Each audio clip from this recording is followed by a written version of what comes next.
Saúde pública no município de Maceió e ameaça constante. Dengue. Um especialista nos fala como estão as ações municipais de saúde no combate à dengue em nossa capital. Nós estamos mantendo a programação habitual. Eu creio que nós estamos numa situação favorável porque estamos trabalhando integradamente com a Secretaria Estadual. Temos dificuldades porque, lastimavelmente, há algumas questões que nós estamos tendo que resolver nesse momento para que nossos agentes de endemias possam trabalhar integralmente. Agora, o maior problema, na verdade, é a sujeira da nossa cidade. Não há governo de esquerda, de direita, de centro, de cima, de baixo, possa resolver isso. Enquanto nós continuarmos sujando a cidade, enquanto nós nos preocuparmos em manter o nosso estudo na rua, nós não temos o que fazer. Nós sabemos tudo sobre o mosquito, nós sabemos como ele se reproduz. Agora continuamos mantendo o nosso quintal sujo, nossos jardins e a cidade, os terrenos baldios imundos. Então, quando alguém adoece, quando alguém morre, se houver qualquer forma de avaliar essa situação, a culpa é toda nossa, é da sociedade. A sociedade e o Estado foram incapazes de evitar que alguém adoecesse e morresse, e cada qual tem uma parcela significativa. Poucas pessoas podem se dizer isentas e não passíveis de culpabilidade nessa situação, porque a cidade está imunda e não é por falta de limpeza. Então, o que é que o município de Maceió, juntamente com outras instituições, propôs? Nós vamos realizar uma programação onde, ao invés de somente solicitarmos às pessoas que realizem aquelas práticas de higiene, de educação doméstica no entorno da sua casa, tal, nós vamos cobrar de uma forma mais incisiva, inclusive multando. A preocupação preventiva, mas curativa, como é que estamos? Os índices, o recrudescimento que sempre se anuncia da dengue, como é que estamos aí de equipamentos hospitalares, a exemplo do Hospital Evo Alto, HDT, no tratamento à dengue? O que aconteceu nos últimos anos é que o número de leitos hospitalares diminuiu e a população aumentou. Agora, quando você tem um doente grave, você vai ter que resolver. Se precisar de UTI, você vai resolver, etc.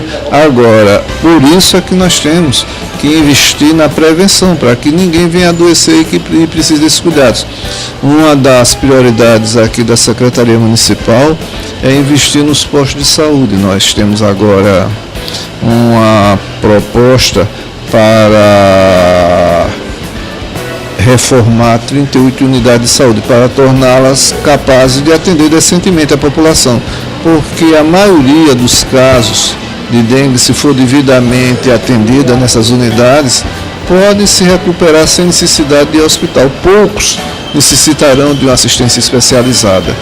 Então, nós temos que investir nisso, na prevenção, temos que investir na assistência básica para que as pessoas recebam tratamento devido perto das suas residências e, se porventura evoluir desfavoravelmente, que é uma parcela mínima dos casos, nós tenhamos condições de oferecer a melhor assistência possível para que ninguém venha morrer, porque uma coisa que é reconhecida hoje é que a quase totalidade das mortes por dengue é evitável. Dengue, a preocupação. E dengue hemorrágica, uma preocupação a mais. Olha, os casos graves de dengue, nós podemos reduzir a sua gravidade desde que, a partir do início do quadro, nós ofereçamos uma boa assistência. O que é uma boa assistência? Uma boa hidratação. A pessoa tem que ingerir um volume de líquido bastante substancial. Um indivíduo de 60 quilos tem que tomar em torno de 4 litros de água, suco, reidratante oral. Tem que ter repouso, tem que evitar tomar anti-inflamatórios, aqueles cuidados todos. E procurar assistência médica. Isso é essencial. Se nós fizermos isso, ele possivelmente não vai ter maiores problemas. Agora, às vezes nós temos algumas dificuldades, porque o paciente fica em casa e só procura a unidade no 5º, 6º dia de doença. Isso cria uma situação difícil, porque nesse período, muitas vezes, muito pouco pode ser feito. Agora, às vezes também acontece o seguinte, né? O paciente vai um dia à unidade, é hidratado, é liberado, 2 dias, 3 dias, o paciente é atendido 4 vezes por ele. E essa assistência não é a mais adequada, esse paciente evolui mal. Então, nós estamos insistindo em alguns tópicos, vamos cobrar novamente e realizar capacitações, porque se nós temos profissionais capacitados, isso não vai acontecer. Agora, o essencial é o seguinte, eu só tenho dengue se tiver mosquito. E quem é o grande vilão dessa história não é o Aedes aegypti, somos nós, que criamos condição para que eles se multipliquem dessa forma. Né? Ele não é o vilão da história, o vilão somos nós, os homens, que criamos condições, né? Deixamos a cidade imunda para que ele possa proliferar. Doutor Celso, sintomas. Olha, uma das características do dengue é que é uma doença aguda que começa súbita. Você está bem, sem mais, sem menos, você começa a ter febre, fica largado, mole, todo quebrado, parecendo que levou uma surra, prostrado, sem coragem de levantar um braço. E quando você sente isso, em Alagoas até prova em contrário, isso é dengue. A tendência é isso se agravando, você pega um paciente com dengue e observa a língua, você vai ver que ela está muito seca, parece uma língua de papagaio. Esse paciente começa, se ele não estiver sendo bem hidratado, começa a urinar pouco, ele, em determinado momento, se não estiver sendo devidamente tratado, por exemplo, ele vai se levantar, fica tonto, aí precisa ir para o hospital, porque isso é um sinal de gravidade. Então, no dengue, o que eu tenho que lembrar é o seguinte, doença febril aguda, eu estou quieto, saio de casa para trabalhar, começo a ter uma febre súbita, até para o contrário é dengue. E agora, uma coisa importante, é como se eu recebesse um pacote de Sedex com febre, dor no corpo, moleza, dor de cabeça, dor no caroço dos olhos, de uma vez só, porque você tem outras doenças que você tem febre, a dor de cabeça vem no outro dia, a dor de cabeça surge hoje, aí no dia seguinte febre. Dengue não, você recebe aquele pacote de uma vez só. Agora é importante frisar o seguinte, a influenza, a gripe, é uma doença que se assemelha ao dengue, seria um dengue com catarro, é um dengue em que a pessoa vai ter tosse, coriza, né?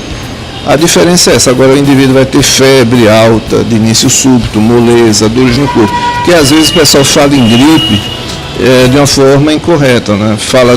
Está falando do resfriado comum, que é uma doença, vamos dizer, benigna, e considera como gripe. As pessoas têm sinusite, dizem que é gripe.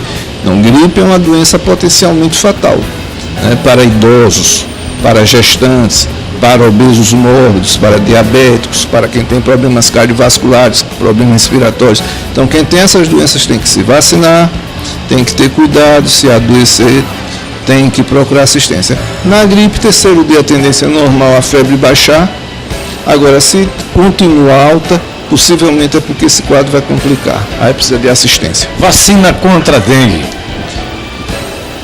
É uma vacina de difícil elaboração. Há diversos laboratórios, há diversas empresas investindo nessa vacina, mas ela tem que ser eficaz contra os 4 vírus. E isso é um obstáculo à sua obtenção, né?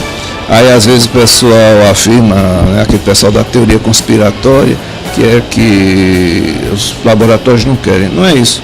O laboratório que descobriu a vacina contra o dengue está rico. É porque tecnicamente é de difícil elaboração. Medicamento para dengue, inclusive indicações corretas e contraindicações. Olha, o tratamento do dengue é hidratação. A água reidrantante oral, se a pessoa não consegue ingerir líquidos, tem que ir para o hospital, se a pessoa está vomitando. E dengue deixa a pessoa sem vontade de tomar água. A pessoa vai, às vezes, quando vai tomar a água, tem um sabor muito desagradável. Então, nessa situação, muitas vezes o indivíduo precisa ir para o hospital. O tratamento lá, basicamente, é hidratação, soro fisiológico, resolve. O tratamento é simples. Para as dores e para a febre, paracetamol e dipirona. Dipirona não é contraindicada contra o dengue.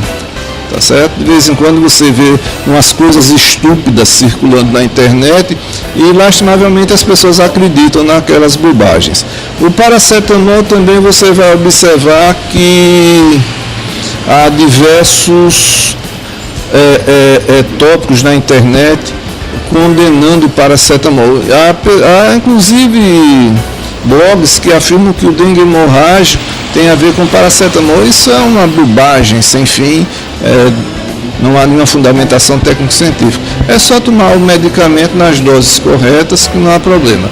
Agora, temos que evitar tomar os anti-inflamatórios, por exemplo, eu estou vomitando, vou tomar Plasil, eu tenho que me lembrar que Plasil, em algumas pessoas, pode causar alguns efeitos colaterais, deixar a pessoa muito agitada ou sonolenta. No dengue, a pessoa muito agitada ou sonolenta, me pensar que ele está evoluindo mal, então eu tenho que lembrar disso.